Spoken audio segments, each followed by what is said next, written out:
नमस्कार, मेरा नाम है अमिताभ और दृष्टि पीसीएस की पेशकश एमपीपीएससी क्विक रिवीजन सीरीज में स्वागत है आपका। जैसा कि आप जानते हैं कि हमारी ये कोशिश है कि हम ये मान के चल रहे हैं कि आपकी तैयारी कंप्लीट हो चुकी है और आपको आवश्यकता है अभ्यास की, रिवीजन की। तो आपके रिवीजन के लिहाज से, जैसा कि इसका नाम ही है एमपीपीएससी क्विक रिवीजन सीरीज, तो शीघ्रता से हम इसमें तथ्यों को प्रस्तुत करेंगे ताकि आपके मन में जो कहानी है, जो भी अध्ययन अब तक आपने किया है, वो एक बार फिर से आप उसको दोहरा सके, फिर से वो सारे तथ्य, इंपॉर्टेंट तथ्य आपके सामने आ सके। इस सीरीज की हमारी कोशिश यही है, जिससे कि परीक्षा में जो आसान सवाल हैं वो आपसे गलत नहीं हो। और अगर आपकी परीक्षा में आसान सवाल गलत नहीं होते हैं तो आपकी सफलता की राह होती है आसान। तो देखिए, इस सीरीज में अगर हम बात करें तो कुल 13 एपिसोड होंगे और उन 13 एपिसोड में ये दूसरा एपिसोड है जिसका संबंध किससे है? जिसका संबंध है मध्य प्रदेश, भारत का इतिहास एवं कला एवं संस्कृति का ये एपिसोड दूसरा है।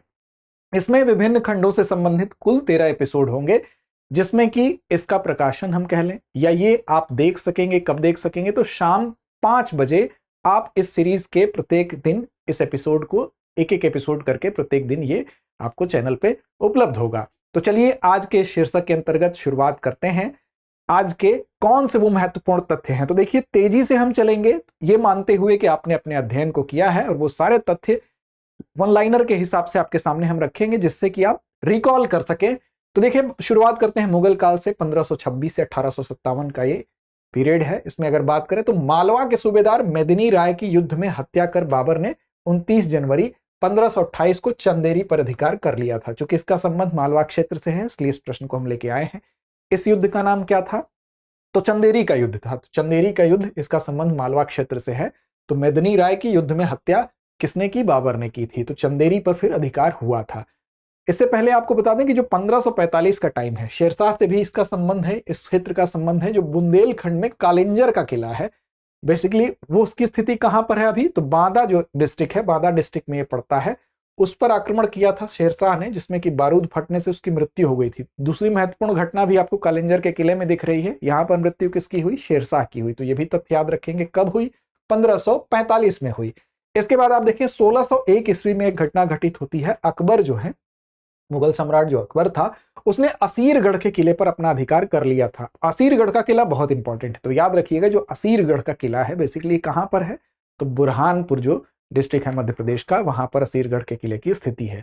और असीरगढ़ के किला जो है, अगर मध्यकाल में आप देखेंगे तो दक्षिण भारत के प्रवेश द्वार के नाम से भी असीरगढ़ के किले को जाना जाता था। क्यों? क्योंकि ये जो सतपुड़ा की पहाड़ी है उस पर इसकी अवस्थिति है और यहां पर एक किला बनाया गया था। तो ये जो असीरगढ़ का किला था, इस किले को बनाने के पीछे कहा जाता है कि जो यादव वंश के जो क्षत्रिय राजा थे, आशा अहीर उनका नाम था, उन्होंने इस किले को बनवाया था क्योंकि उनके पास गायें बहुत थी, उन गायों को सुरक्षित रखने के लिए। लेकिन असीरगढ़ को दक्षिण का प्रवेश द्वार इसलिए भी कहा जाता था कि यहां पर अगर विजय हो गई तो दक्षिण जाने का रास्ता आसानी से उपलब्ध हो जाता है। तो 1601 में अकबर ने असीरगढ़ के किले पर अपना अधिकार किया था, याद रखेंगे।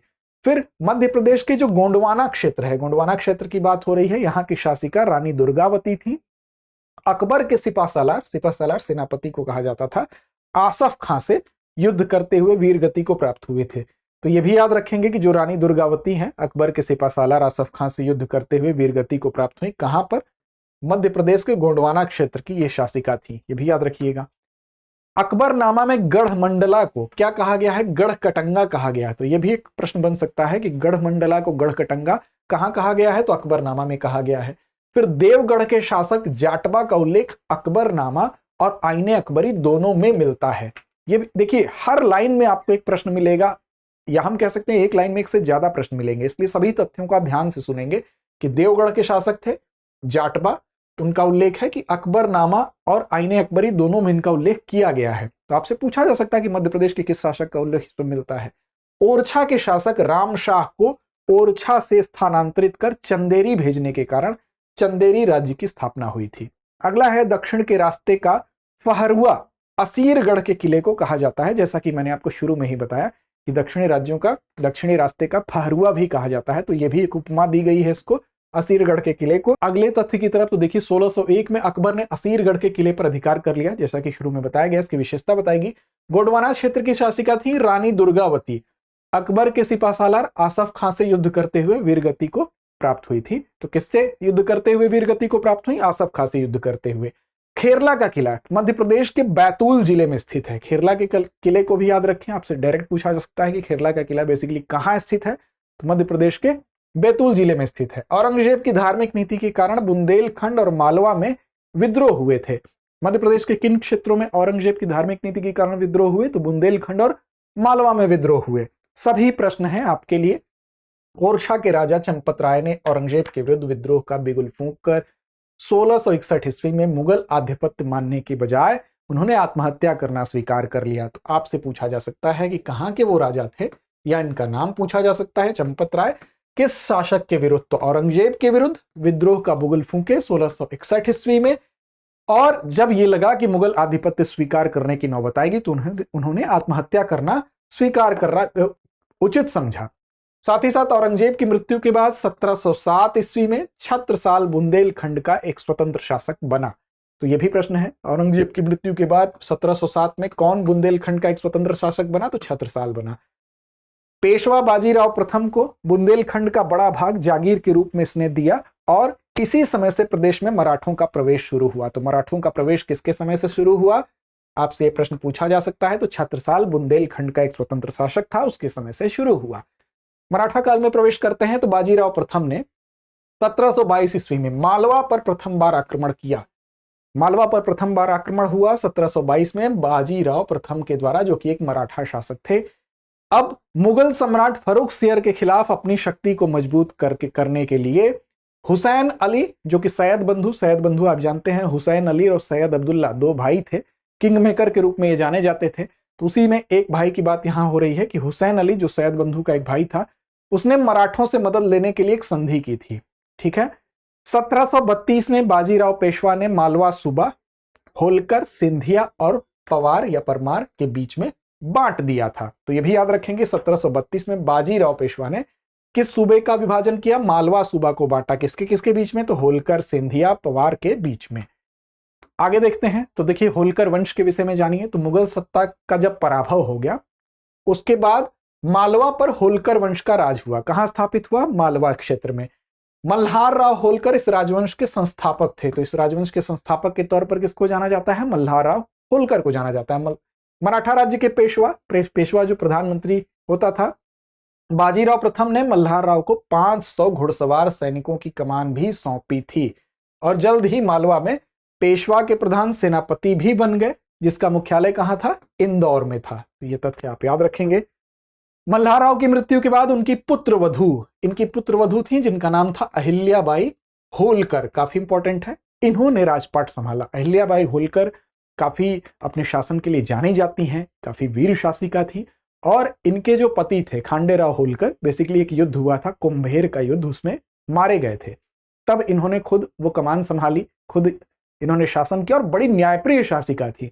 यह कहा जाता है कि एक बार इनका इकलौता पुत्र, उसके ऊपर कुछ आरोप लगे और उसको भी इन्होंने मृत्यु दंड देने में थोड़ी भी कोर कसर नहीं छोड़ी। इसके अलावा जो काशी विश्वनाथ का जो मंदिर है, उसके जीर्णोद्धार का श्रेय दिया जाता है इनको। इतिहासकार जॉन की हुए, उन्होंने कहा इनको दार्शनिक रानी की संज्ञा दी। तो ये तथ्य आप याद रखेंगे। अहिल्याबाई होलकर काफी इंपॉर्टेंट है। यशवंतराव द्वितीय ने 1947 तक, भारत की आजादी तक इंदौर राज्य पर शासन किया। तो किसने आजादी तक शासन किया, यशवंतराव द्वितीय ने। और 1956 में इंदौर का मध्य प्रदेश में विलय कर लिया गया। अगला वंश है सिंधिया वंश। सिंधिया वंश की स्थापना देखें किसने की, तो रणोजी राय सिंधिया के द्वारा इसकी स्थापना की गई। रणोजी ने 1731 में, कब, 1731 में उज्जैन में अपनी राजधानी बनाई। कहां अपनी राजधानी बनाई, सिंधिया वंश के जो संस्थापक कहेंगे, स्थापना कहेंगे, किसने की, रणोजी राय सिंधिया ने की। 1731 में उज्जैन में क्या की, इन्होंने अपनी कैपिटल बनाई, राजधानी बनाई। रणोजी राव के उत्तराधिकारियों में महादजी सिंधिया सबसे महान थे। तो महादजी सिंधिया को आप याद रखेंगे। इन्होंने पेशवा से अलग उत्तर भारत में अपना साम्राज्य स्थापित किया था। दौलत राव ने उज्जैन के स्थान पर 1810 में राजधानी क्या की, ग्वालियर को बना ली। तो ग्वालियर को राजधानी कौन बनाता है, दौलत राव बनाते हैं, यह भी याद रखेंगे। और 1947 में भारत की स्वतंत्रता के बाद जीवाजी राव सिंधिया ने ग्वालियर का भारत में विलय करने के लिए स्वीकृति दे दी थी। 1948 में जीवाजी राव सिंधिया के समय ही मध्य भारत के राजाओं का एक संघ भी बनाया गया था। तो यह भी इंपॉर्टेंट है कि इन्हीं के नेतृत्व में यह संघ मध्य भारत के राजाओं का बना था। आपसे पूछा जा सकता है कि उसके नेतृत्वकर्ता कौन थे, तो जीवाजी राव सिंधिया थे, क्योंकि इन्हीं के नेतृत्व में यह संघ बनाया गया। अब ब्रिटिश काल में प्रवेश करते हैं तो कंपनी और होल्कर के बीच में जनवरी 1818 में मंदसौर की एक संधि हुई थी। तो याद रखेंगे इस संधि के अंतर्गत क्या हुआ, खानदेश सहित नर्मदा के किनारे का जो समस्त क्षेत्र है वो कंपनी को दे दिया गया था। 1935 में अंग्रेजों ने उत्तर पश्चिम नामक एक नया प्रांत बनाया जिसमें कि मराठों से छीने गए आधुनिक मध्य प्रदेश के 2 जिले, मतलब इस समय के 2 जिलों की बात हो रही है। कौन कौन से, सागर और दमोह भी शामिल थे। वर्तमान में ये दोनों जिले जो हैं उसकी अगर बात करें तो ये बुंदेलखंड के क्षेत्र के अंतर्गत आते हैं। बुंदेलखंड का क्षेत्र जैसा कि आप जानते हैं कि चित्रकूट, माना, झांसी, महोबा, हमीरपुर, ललितपुर, जालौन, ये जो क्षेत्र हैं ये बुंदेलखंड के अंतर्गत आते हैं। इससे यहाँ के जो जमींदार है वो नाराज हो गए थे और 1942 में बुंदेलखंड के मधुकर शाह बुंदेला, इन्होंने अंग्रेजी हुकूमत के खिलाफ विद्रोह का बिगुल फूंका था और इसे ही बुंदेला विद्रोह कहा जाता है। तो बुंदेला विद्रोह में जो बिगुल फूंकने का काम किया किसने किया, मधुकर शाह बुंदेला ने। कब, 1942 में बुंदेलखंड के ये क्षेत्र से ये बिगुल फूंका गया था और इस विद्रोह में जवाहर सिंह बुंदेला, ढिल्लन शाह, हृदय शाह, ये लोग भी अपनी महत्वपूर्ण भूमिका निभाते हैं। आगे देखें स्वतंत्रता संग्राम में मध्य प्रदेश का क्या योगदान रहा, इससे संबंधित कुछ तथ्य हैं। तो देखिए 10 मई 1857 को जब भारत का जो पहला स्वतंत्रता संग्राम कहा जाता है, जो 1857 की जो क्रांति थी उसको अगर देखें तो उस जब विद्रोह हुआ इसमें तो इसका प्रारंभ कहां से हुआ, मेरठ में हुआ। मेरठ में जो सैनिक छावनी थी वहां से विद्रोह हुआ और मध्य प्रदेश में भी अगर आप देखें तो उसकी भी शुरुआत जो होती है वो एक सैनिक छावनी से ही होती है। सर्वप्रथम 3 जून 1857 को, तो मध्य प्रदेश के लिए तिथि इंपॉर्टेंट है, 3 जून 1857 को नीमच, इसकी छावनी से यहां पर विद्रोह की शुरुआत होती है। उसके बाद अब देखिए ग्वालियर और मंदसौर में भी विद्रोह हो गया। उसके बाद इसी क्रम में जुलाई 1857 में, जून में शुरुआत हुई 3 जून को, फिर जुलाई 1857 में इंदौर, शिवपुरी, महू, सागर में भी विद्रोह हुआ। फिर 1857 के विद्रोह में इंदौर की विद्रोही सेना का नेतृत्व किसने किया, तो सादत खां ने किया। अब कहां कहां से किसने नेतृत्व किया ये सब भी आपको तैयार रखना है। इसके अलावा विद्रोह के समय इंदौर का कर्नल कौन था, ड्यूरेंड था, तो ड्यूरेंड का नाम भी याद रखेंगे। आगे देखिए नरसिंहगढ़ जो रियासत थी वहां राजकुमार कुंवर चैन सिंह जो थे मध्य प्रदेश में प्रथम स्वतंत्रता सेनानी थे, इनको भी याद रखेंगे यहां पर। और इसमें जब इनका नाम आता है, राजकुमार कुंवर चैन सिंह का नाम आता है, तो इनके साथ इनका एक पालतू कुत्ता था वो भी शहीद हुआ था, तो याद रखेंगे शेरू उसका नाम था। जनरल मैडाक और कुंवर चैन सिंह के बीच में सीहोर में एक भीषण युद्ध हुआ। किसके किसके बीच में हुआ, तो अंग्रेज जनरल थे मैडाक और कुंवर चैन सिंह के बीच में सीहोर में एक भीषण युद्ध हुआ था।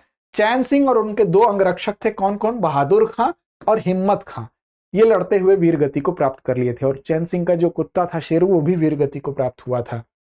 आज भी कहा जाता है कि हर बोलों के द्वारा चैन सिंह की जो महान गौरव गाथा है वो गांव गांव में गाई जाती है, जैसे कि चैन सिंह राजा की करूं क्या बड़ाई, फिरंगियों को भुला दी रे लड़ाई। तो ये उनके विषय में उनकी वीरता को दर्शाते हुए कुछ पंक्तियां हैं। मुरार छावनी स्थित ग्वालियर कैंटोनमेंट ने 14 जून 1857 को विद्रोह किया। तो ग्वालियर कैंटोनमेंट में विद्रोह कब हुआ, 14 जून 1857 को। कई बार आपको अलग अलग जगहों के नाम और उनके विद्रोह की तिथि देकर मिलान करने को भी दे देता है, तो ये भी याद रखेंगे।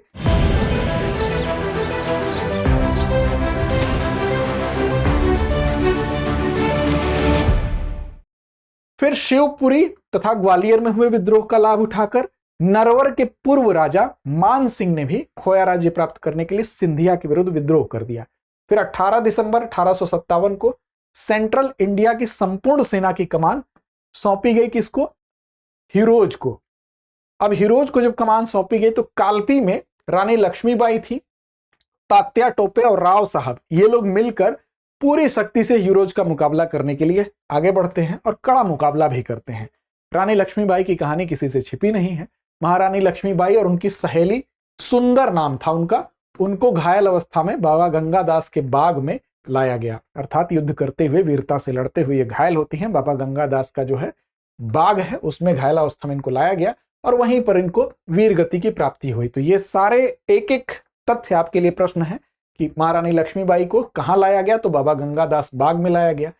फिर सिंधिया ने 20 जून को मेजर मैकफर्सन तथा सर ह्यूरोज एवं अंग्रेजी सेना सहित आगरा से ग्वालियर वापस आकर पुनः राज्य के शासन की बागडोर संभाल ली। 1857 की क्रांति के समय ग्वालियर के महाराजा जयाजीराव सिंधिया तथा भोपाल के सिकंदर बेगम ने क्रांति को कुचलने में अंग्रेजों का साथ दिया। तो ये देखिए, ये दो नाम हैं जो कि विपक्षी, हम कह सकते हैं विपक्ष की तरफ से थे, साथ दिए। रानी लक्ष्मीबाई के पिता मोरोपंत, अब इनको देखिए, मोरोपंत जी को दतिया दरबार में कामगर बलदेव मोदी ने अंग्रेजों को सौंप दिया था। किसने सौंप दिया था? एक कामगर थे दतिया दरबार में, उनका नाम था बलदेव मोदी, उन्होंने अंग्रेजों को सौंप दिया और फलस्वरूप इनको जोखन बाग में, जो कि झांसी में ही स्थित है, वहां पर फांसी दे दी गई। तो जोखन बाग में किसको फांसी दे दी गई? महारानी लक्ष्मीबाई के जो पिताजी थे उनको, मोरोपंत जी को फांसी दे दी गई। सिंधिया के खजांची अमरचंद बांठिया कौन थे? सिंधिया के खजांची थे, इन्होंने विद्रोहियों को खजाना सौंप दिया था। बांठिया को सराफा बाजार में नीम के पेड़ से टांग दिया गया। मतलब इन्होंने जो विद्रोह करने वाले क्रांतिकारी थे उनको जो खजाना सौंपा, उसके बाद इनको क्या किया गया? इनको नीम के पेड़ से टांग दिया गया। किसको टांगा गया? अमरचंद बांठिया को टांगा गया। और उनका शरीर एक चेतावनी के रूप में लोगों को यह मैसेज देने के लिए काफी दिनों तक शरीर उनका टंगा रहा। तो यह भी याद रखिएगा, इनके बलिदान को याद रखिएगा।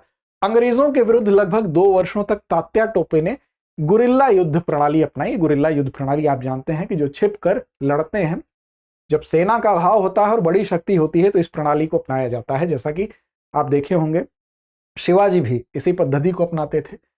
वह विश्व इतिहास में अद्वितीय है। 2 वर्षों तक इन्होंने अपनी वैश्विक शक्ति का जिस तरह से छिपकर मुकाबला किया। तात्या टोपे को मानसिंह की धोखेबाजी के कारण अंग्रेजों ने गिरफ्तार कर लिया। किसकी धोखेबाजी के कारण? मानसिंह की। फिर 18 अप्रैल 1859 को शिवपुरी में उन्हें फांसी दे दी गई। तो तात्या टोपे जी को फांसी कहां दी गई? शिवपुरी में फांसी दे दी गई, याद रखिएगा। आगे देखिए, भोपाल के फाजिल मोहम्मद खां, कहां के थे? भोपाल के थे। फाजिल मोहम्मद खां और आदिल मोहम्मद खां जुलाई 1857 के प्रारंभ में विद्रोह का झंडा इन्होंने बुलंद किया। कहां पर बुलंद किया? भोपाल में बुलंद किया। तो इन दोनों लोग का संबंध कहां से हुआ? भोपाल से हुआ। दिल्ली के शाहजादा हुमायूं ने फिरोज शाह नाम से मंदसौर में स्वतंत्र राज्य स्थापित किया। शिवपुरी में 20 जून 1857 को, तिथि भी याद रखेंगे, शिवपुरी की बात हो रही है, 20 जून 1857 की बात हो रही है। मेहरबान ने नरसिंहपुर में विद्रोह कर दिया तथा शेख रमजान के नेतृत्व में सागर छावनी में विद्रोह हुआ। शेख रमजान ने कहां विद्रोह किया? सागर छावनी में विद्रोह किया। मध्य प्रदेश के बड़वानी जिले के सेंधवा में 1857 के विद्रोह का नेतृत्व भीमा नायक ने किया। तो भीमा नायक ने विद्रोह कहां किया? बड़वानी जिले के सेंधवा में किया। भीमा नायक ने मंडलेश्वर तथा बड़वानी क्षेत्र में क्रांति का नेतृत्व किया। तो ये सभी नाम और उनके क्षेत्र आप याद रखेंगे। याद आपको नहीं होंगे तो ये रिवीजन के माध्यम से याद हो जाएंगे। अगस्त 1857 में नर्मदा सागर घाटी के समस्त प्रदेशों में असैनिक विद्रोह भी गठित हुआ। 1818 ईस्वी में मध्य प्रदेश में अंग्रेजों की खिलाफत सर्वप्रथम महाकौशल क्षेत्र में दिखाई दी। कब दिखाई दी? 1818 ईस्वी में, जिसका नेतृत्व नागपुर के तत्कालीन शासक अप्पाजी भोसले के द्वारा किया गया था। फिर रामगढ़ नरेश जुझार सिंह के पुत्र देवनाथ सिंह ने 1833 ईस्वी में अंग्रेजों के विरुद्ध खुला विद्रोह किया था। ये सारे नाम आपको याद रखने हैं। कब विद्रोह किया? 1833 में किया। किसने किया? रामगढ़ नरेश जुझार सिंह के पुत्र देवनाथ सिंह ने किया। गढ़मंडला में रानी दुर्गावती, काफी चर्चित नाम है, उनके वंशज शंकर शाह और उनके पुत्र द्वारा स्वतंत्रता के लिए आवाजें बुलंद की गई। तो शंकर शाह उनके वंशज थे, दुर्गावती के वंशज थे और उनके पुत्र के द्वारा स्वतंत्रता के लिए आवाजें बुलंद की गई। मंडला जिले की अवंतीबाई का नाम वीरांगनाओं में प्रमुख रूप से आता है। वो रामगढ़ की रानी थी। तो अवंतीबाई कहां की रानी थी? रामगढ़ की रानी थी। स्वतंत्रता आंदोलन की बात करेंगे तो भारतीय राष्ट्रीय कांग्रेस का जो प्रथम अधिवेशन हुआ 1885 बंबई में हुआ और दूसरा अधिवेशन 1886 कलकत्ता में हुआ, ये आप जानते हैं। फिर मध्य भारत से भाग लेने वाले नेताओं में इसमें इन दोनों अधिवेशनों की बात हो रही है। इसमें मध्य भारत अर्थात मध्य प्रदेश का जो क्षेत्र है वहां से कौन कौन हिस्सेदारी इसमें किया था, कौन कौन भाग लिया था? तो दादा किन खेड़े, बापूराव अब्दुल अजीज, गंगाधर चिटनिस आदि कुछ प्रमुख नाम थे जिन्होंने इन दोनों भारतीय राष्ट्रीय कांग्रेस का प्रथम और द्वितीय जो अधिवेशन हुआ उसमें हिस्सेदारी की। मध्य प्रदेश के डॉक्टर हरि सिंह गौर ने 1899 के लाहौर कांग्रेस अधिवेशन में नए विभाग तथा प्रशासन को पृथक पृथक रखने की मांग उठाई। सीधा प्रश्न आपसे पूछ सकता है कि 1899 के कांग्रेस अधिवेशन में इस जो नए हम कह सकते हैं विभाग है और प्रशासन को पृथक पृथक रखने की मांग किसने उठाई? तो ये मांग उठाई हरि सिंह गौर ने। कब उठाई? 1899 के लाहौर कांग्रेस अधिवेशन में उठाई। 1915 में काबुल में गठित भारत की पहली अंतरिम सरकार, भारत की जो पहली अंतरिम सरकार गठित हुई, अब उसका संबंध मध्य प्रदेश से कैसे है? तो देखिए इस सरकार के जो प्रधानमंत्री थे वो भोपाल के मौलाना बरकतुल्ला थे। इनके नाम पे आपको वहां पर विश्वविद्यालय भी मिलेगा। तो मध्य प्रदेश में बरकतुल्ला यूनिवर्सिटी। 1920 में मध्य प्रदेश के सागर के रतौन में माखनलाल चतुर्वेदी द्वारा कसाई खाना आंदोलन गोवध के विरोध में शुरू हुआ था। ये कहां से संबंधित है? तो मध्य प्रदेश के सागर के रतौन में किसके नेतृत्व में? माखनलाल चतुर्वेदी द्वारा इस आंदोलन की शुरुआत की गई। माखनलाल बागड़ी ने राज्य में हिंदुस्तानी लाल सेना का गठन किया। तो माखनलाल बागड़ी का नाम भी याद रखेंगे। इन्होंने क्या किया? हिंदुस्तानी लाल सेना का गठन किया। कब किया? 1939 में किया। और अंग्रेजों के विरुद्ध स्वतंत्रता संघर्ष, इस सेना, जो इनकी सेना हिंदुस्तानी लाल सेना है, मगनलाल बागड़ी, क्षमा करिएगा, मगनलाल बागड़ी, इन्होंने इस सेना को गठित किया और इसकी शुरुआत की। स्वतंत्रता आंदोलन के समय जबलपुर से जबलपुर टाइम्स व खंडवा से सुबोध सिंधु का प्रकाशन हुआ। तो याद रखेंगे दोनों ही नाम बहुत महत्वपूर्ण है। स्वतंत्रता आंदोलन के समय जबलपुर से जबलपुर टाइम्स, तो जबलपुर टाइम्स जबलपुर से आपको फिल्टर करने में कोई असुविधा नहीं होगी, लेकिन खंडवा से सुबोध सिंधु इंपॉर्टेंट हो जाता है। इसका प्रकाशन शुरू किया गया। तो इस सुबोध सिंधु का प्रकाशन कहां से शुरू किया गया? खंडवा से। 1920 में पंडित माखनलाल चतुर्वेदी ने अपने साप्ताहिक पत्र कर्मवीर के माध्यम से राष्ट्रीयता का प्रचार किया। कब किया? 1920 में।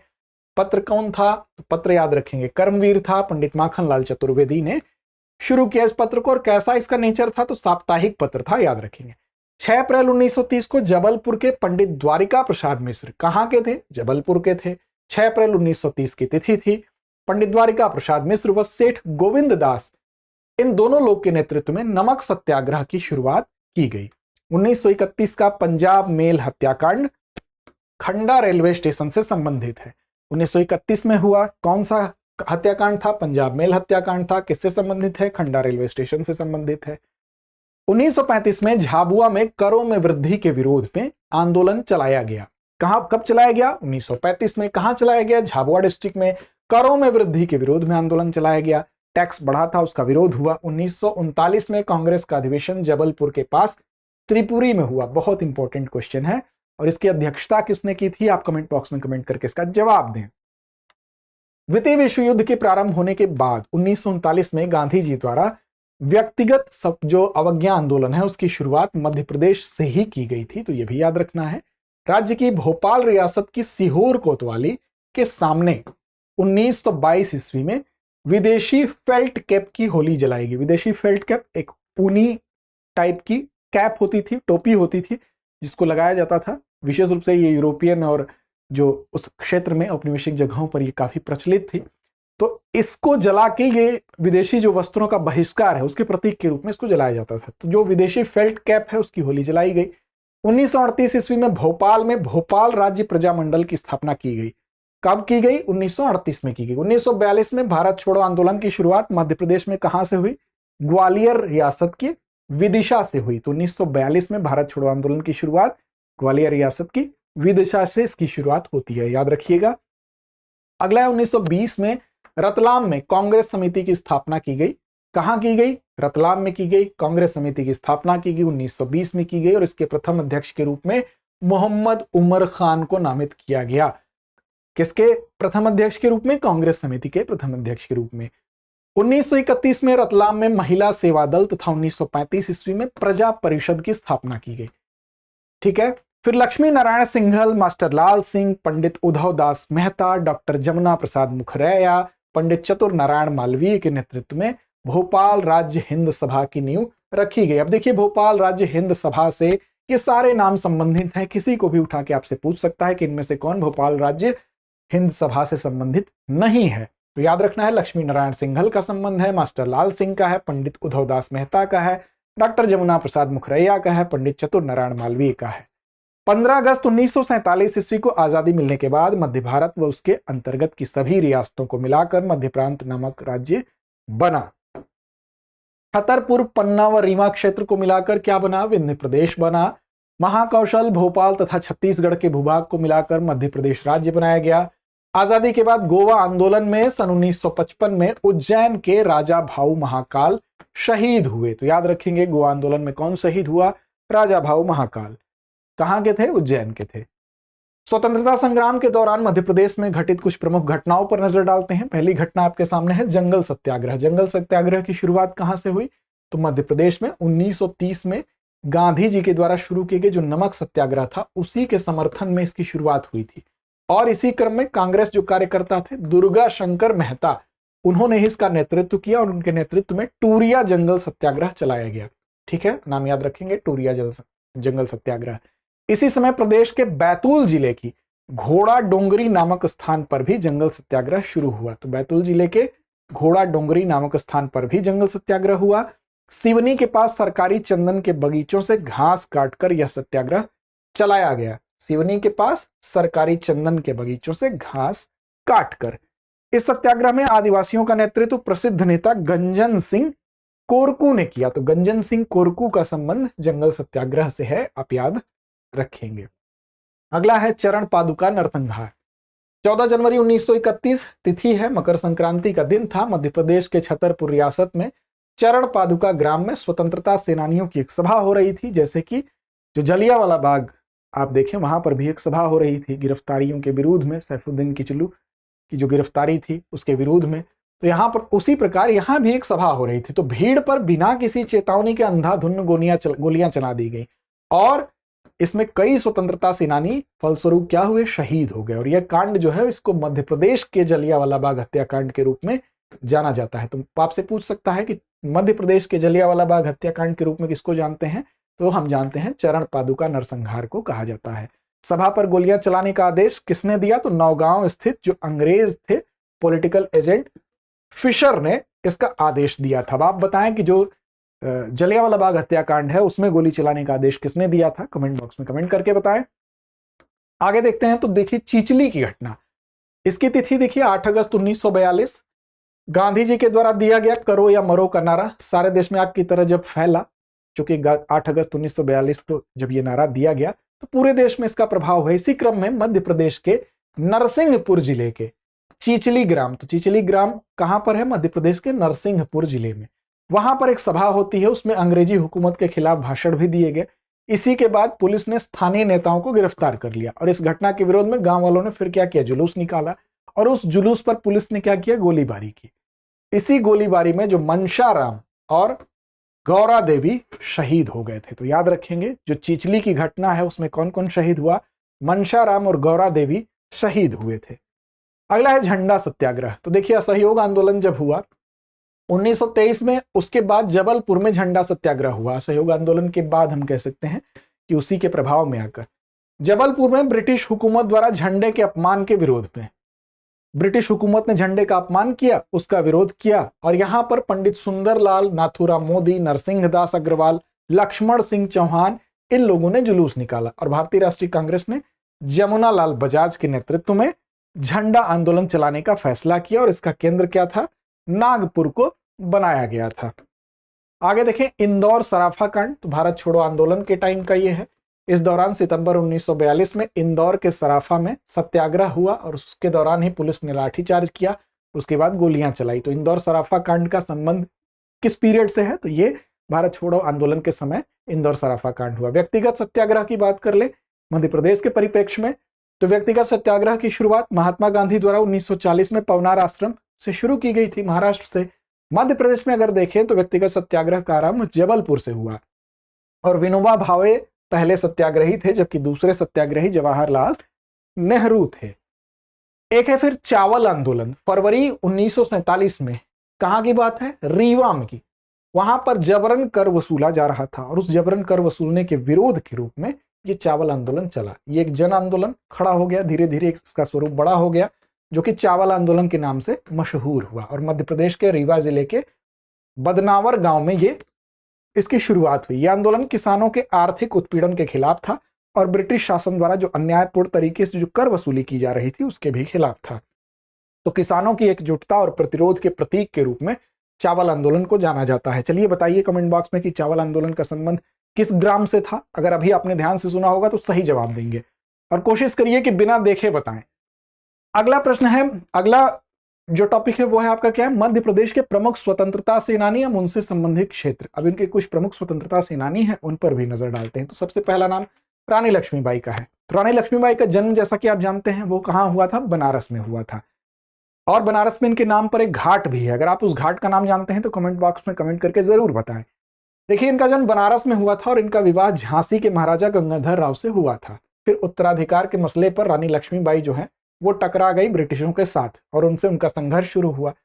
रानी लक्ष्मीबाई तात्या टोपे के सहयोग से ग्वालियर पर अधिकार भी कर ली और ब्रिटिश सेनापति हिरोज ने ग्वालियर के किले को जब घेर लिया तो वीरतापूर्वक इन्होंने युद्ध किया और 8 जून 1858 को साहसपूर्ण संघर्ष किए और उसके बाद ये वीर गति को प्राप्त हो गई। तो इनकी तिथि याद रखेंगे। इनकी एक सहयोगी थी, रानी लक्ष्मीबाई ने एक सेना बनाई थी और उसी सेना का नेतृत्व करती थी। उनकी सेना का नाम था दुर्गा दल और उसमें इन्हीं की हमशक्ल थी, उनका नाम था झलकारी बाई। ये भी काफी वीरांगना थी।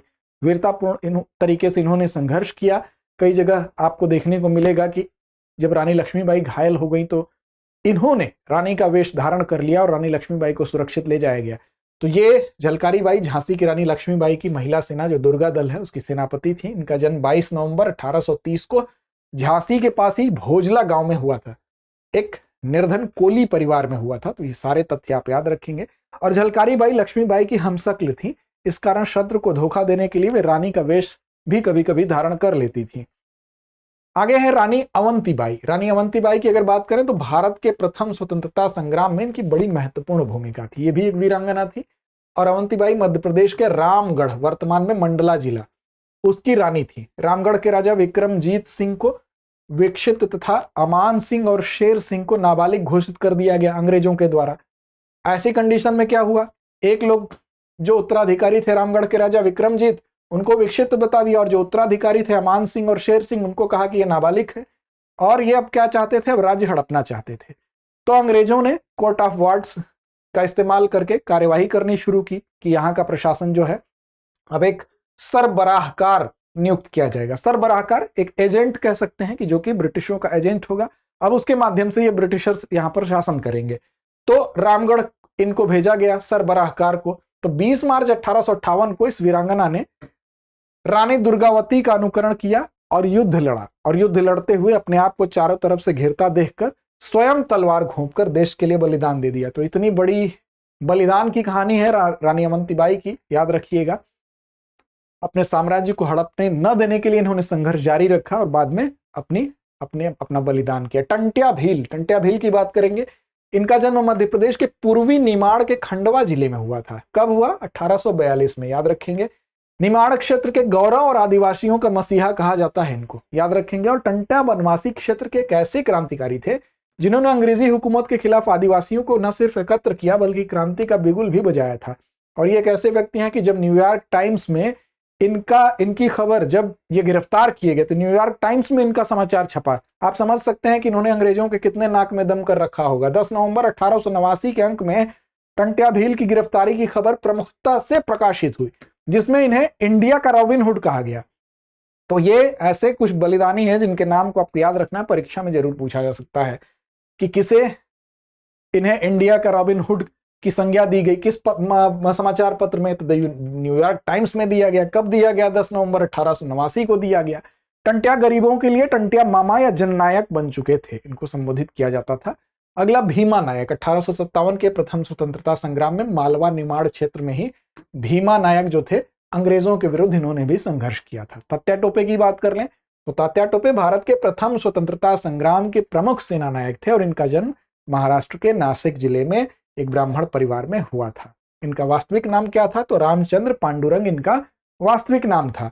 और इन्होंने कुछ समय तक ईस्ट इंडिया कंपनी में, जो बंगाल आर्मी थी, उसके तोपखाना रेजिमेंट में इन्होंने काम भी किया था। बाद में वहां से स्वतंत्रता की चेतना इनके अंदर जगी और तात्या टोपे शीघ्र ही वहां से नौकरी छोड़ दिए और स्वतंत्रता संग्राम में कूद पड़े।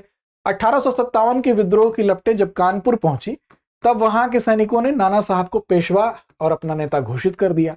तात्या टोपे, नाना साहब ने अपना सैनिक सलाहकार तात्या टोपे को बनाया था। कानपुर के विद्रोह के बाद तात्या टोपे ने मध्य भारत में झांसी की रानी के साथ मिलकर मोर्चा संभाला था, ये इनका योगदान है, तो याद रखेंगे। अंततः सिंधिया के सामंत मान सिंह थे, उन्होंने विश्वासघात किया इनके साथ और उन्हें पकड़वा दिया और अंत में इनको फिर 18 अप्रैल 1859 को शिवपुरी में फांसी दे दी गई। तो कहां फांसी दी गई, शिवपुरी में फांसी दी गई। और ये किसके सहयोगी के रूप में काम किए, तो ये कानपुर में नाना साहब के सहयोगी के रूप में काम किया। फिर उसके बाद ये आप देख सकते हैं रानी लक्ष्मीबाई के साथ भी कार्य करते हैं।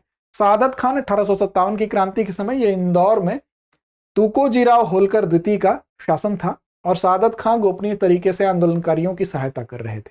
इसका मतलब जो स्वतंत्रता संग्राम के सैनिक थे उनकी सहायता सादत खान ने की थी। और 1 जुलाई 1857 को तोपखाने के प्रमुख तोपची थे सादत खान, इन्होंने भारतीय जवानों को संबोधित किया, सपोर्ट किया और कहा कि तैयार हो जाओ, आगे बढ़ो, अंग्रेजों को मार डालो और ये महाराजा का हुक्म है। कहने का मतलब इन्होंने ये भी कहा कि महाराजा भी आपके साथ हैं।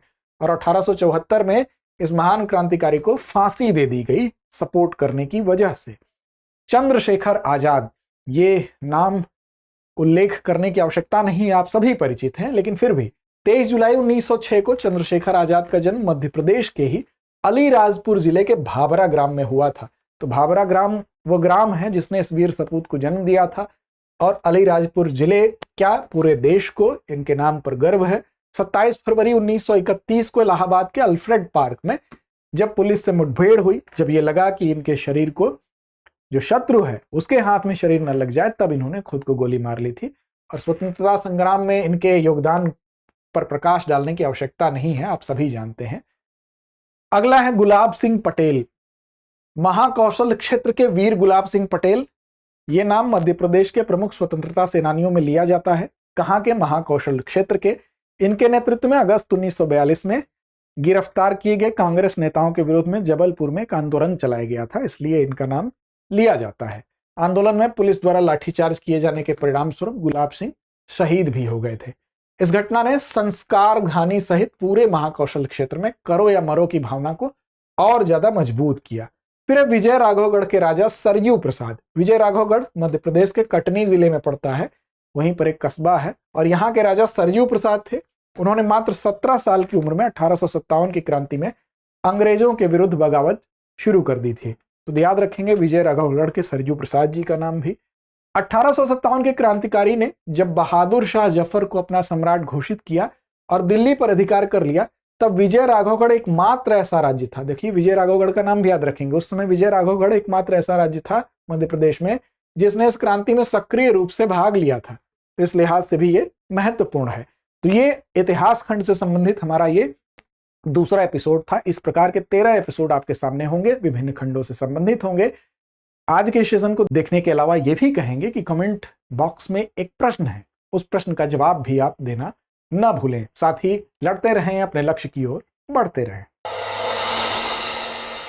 डियर व्यूअर्स, अपने एग्जाम की तैयारी को और बेहतर करने के लिए हमारे चैनल को लाइक, शेयर और सब्सक्राइब करना न भूलें।